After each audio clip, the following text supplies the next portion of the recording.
Welcome back, welcome back. Hey guys, my name is Khalil. I am a portrait and wedding photographer based out of Abuja, Nigeria. And in today's video, I want us to explore 5 tips that will greatly improve you as a portrait photographer. I'm sure that's why you clicked on this video. Or maybe you just like my face. Whatever it is, let's get straight into it. Okay, so tip numero uno. Keep your clients engaged. As portrait photographers, sometimes we get carried away, we get into our own bubble where we're making sure that we have the right settings, we're making sure that our light is in the right place or the right intensity. Usually during these periods, we just leave our clients sitting there, not really talking to them, not explaining anything to them, and they are in their head wondering, is everything going okay? Are my poses right? How do I look? We all sort of have our insecurities once we sit in front of a camera, and I believe it's your job to put your client at ease. Strike conversations with them. Let them tell you their stories. It even makes it easier to caption the images when you're done and you want to share on social media, when you hear some of their interesting, tales about their lives. So if we agree that portrait photography is supposed to capture a person's essence, who they really are, then I think your chances of capturing that are better when you're able to engage and converse with the person that is in front of your camera.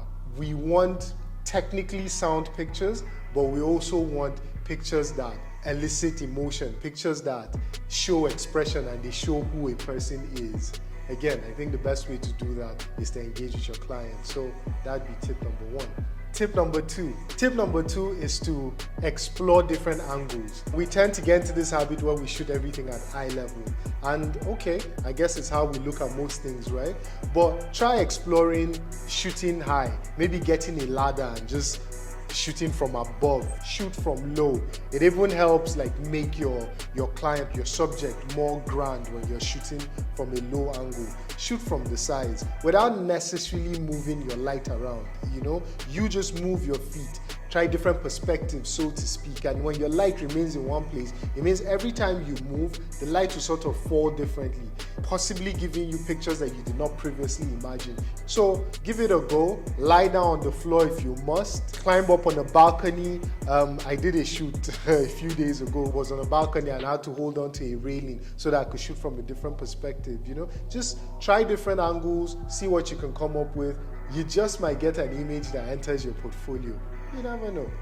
Tip number 3.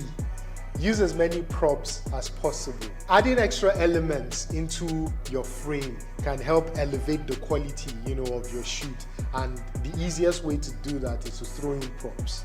So props could be anything from all sorts of hats to maybe staffs or walking sticks. It could be a mug, it could be the person is drinking tea or whatever. It could be books. It could be maybe even a mannequin or something in the background. Say you're photographing somebody who's a fashion designer or a tailor.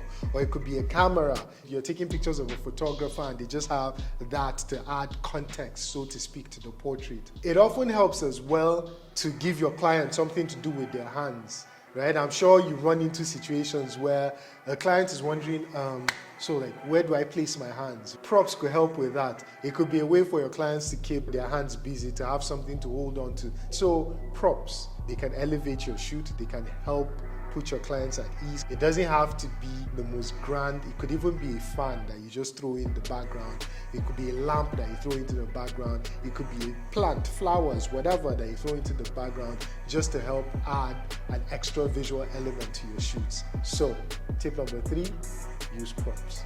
If you're feeling the information you're getting so far, please please subscribe, right? Next tip, increase your visual library. Here's what I mean by that. As a portrait photographer, it will really help you if you take in as many good images as possible.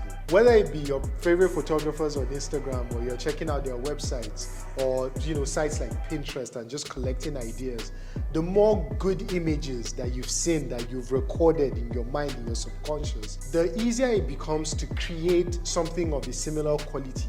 I'm not talking about recreating what you've seen, but just seeing 5 good images. Subconsciously, you might take an element from each image to create your own.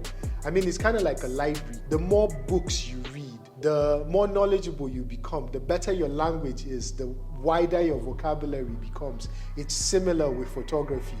Taking as many good images. I mean, that can be negative as well, because if you're taking too many bad images, then that's kind of what your standard becomes. That's what your level becomes, right? So seek out sites or places or colleagues who constantly create excellent work, who create fine pieces of art, and just take that in as much as you can.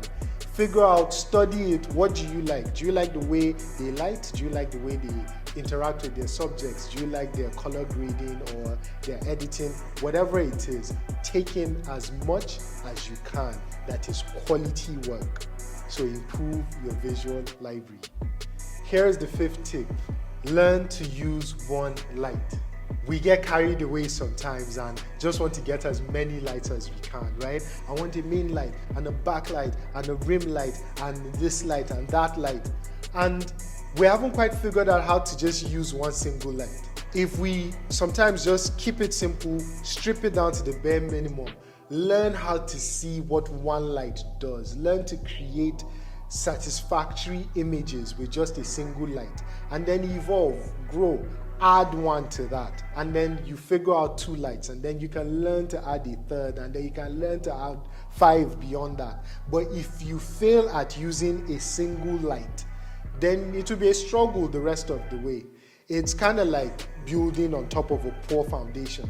Your foundation should be solid. It's the most important part of a building. So your main light, your one light, is the most important part of your portrait photography lighting setup. So learn it like the back of your hand. One light is all we need. We overcomplicate issues, and something that should just be a simple portrait of a grandfather smiling, being celebrated by his kids, becomes an opportunity for us to show off and say, hey, I can shoot this with 4 lights. It doesn't need that. Learn to use one light, keep it simple, and maybe that would even distract you less, and you will learn to connect with your subject like we said in the first tip, remember?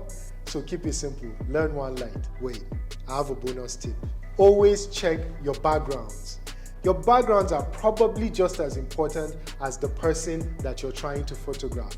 What is behind them? Are there any elements that might distract? If, for example, you're photographing something that is mostly monochromatic, so let's say you're photographing mostly greens, for example. If there's something red in the background, because of the contrast between green and red, it's going to draw a person's attention.